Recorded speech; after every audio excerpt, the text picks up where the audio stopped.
Guys, good morning. I hope you folks having a great day. Now, I am actually going to be talking about the pyramids. What's going on with the pyramids? I've actually said that the creator of the pyramids are actually, I would call them planetary travelers. They actually have the capability of moving from planet to planet. And the reason why I say this, listen up carefully. All you got to do, guys, get on Google. Google a dwarf planet in our solar system called Ceres. They actually found a planet. NASA found, sorry, not a planet, a pyramid on that planet. Basically, the dimension of this pyramid is pretty much the same thing of what is going on in Egypt. Now, question: it's buzzing the internet. What they actually found in Egypt under the pyramids? The infrastructure said to be twice as tall as the height of it is twice the height of the tallest building in the world. I hope I get that correctly. Yeah.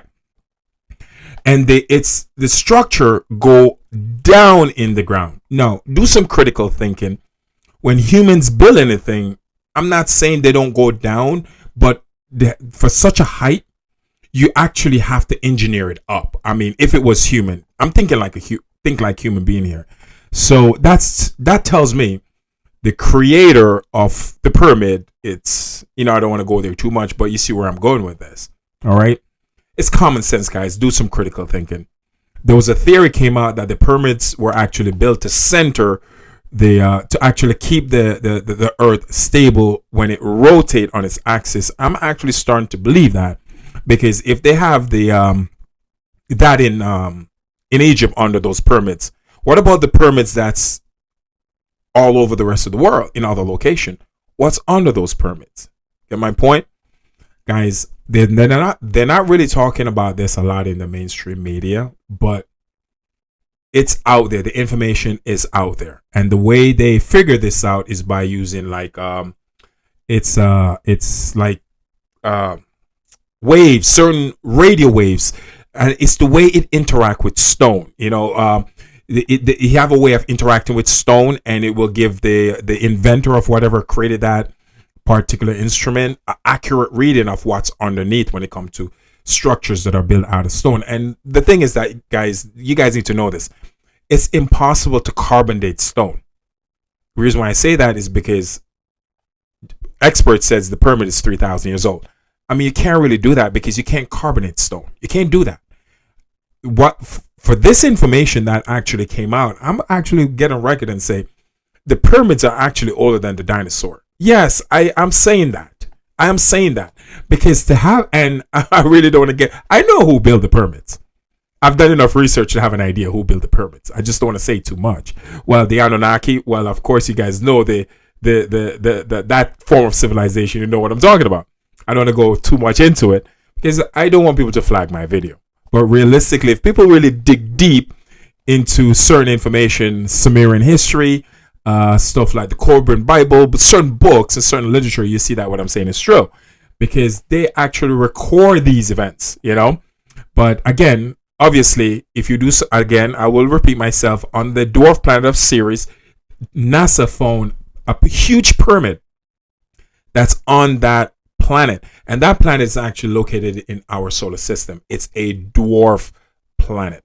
So it's interesting, guys. The whole information that's on the pyramid is changing. It has to. What we're taught, we have to start thinking differently because of the information that's actually coming out on the surface. You can't really say, humans built the pyramid. It's you can't really say that anymore. Who built it? Anunnaki. Of course, you guys know who they are. You know what I'm trying to say. I don't want to get too much into it. Yeah, these are basically hybrid humans. They're giants. They're giants, and they're there's a planet there's a planet they call home. They called home. It's called called Nemesis, whatever you want to call it. People have different words for it. Red or blue Kachina, whatever you want to call it, guys. Different civilization have different names for it. We're literally talking about the same set of beings here. So interesting times, and it's to be alive to see this information come out, guys. I keep saying it. I know it's getting crazy with seismic activity. I know the weathers are getting crazy and things are changing. But times like these that we're living, it's an apocalyptic time. It will be talked about for thousands of years to come.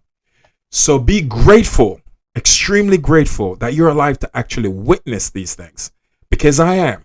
And it's changing the level of consciousness with human being, and it's a blessing to see that. So I just want to say, guys, keep doing research on it. It's an interesting topic. It's not been talked about a lot in the mainstream media, and I know why. You can't really do that, but because it go against everything that's been taught, you know. So you guys have a great day. I hope you guys are enjoying this information, like me, that they're coming out with on the pyramids in Egypt. And the next question I have to ask: are these structures underneath other pyramid that are actually found on Earth? And what about the pyramid that NASA found on Ceres? What's going on with that also? So these are the questions we can ask ourselves. And, you know, anything is possible at this point. And that's the cool thing about it. Guys, have a wonderful day. I love doing these videos. And the only reason why I do these videos, guys, is to make you guys aware of things that's actually happening. And I enjoyed it. So stay blessed, stay safe, and have a great day.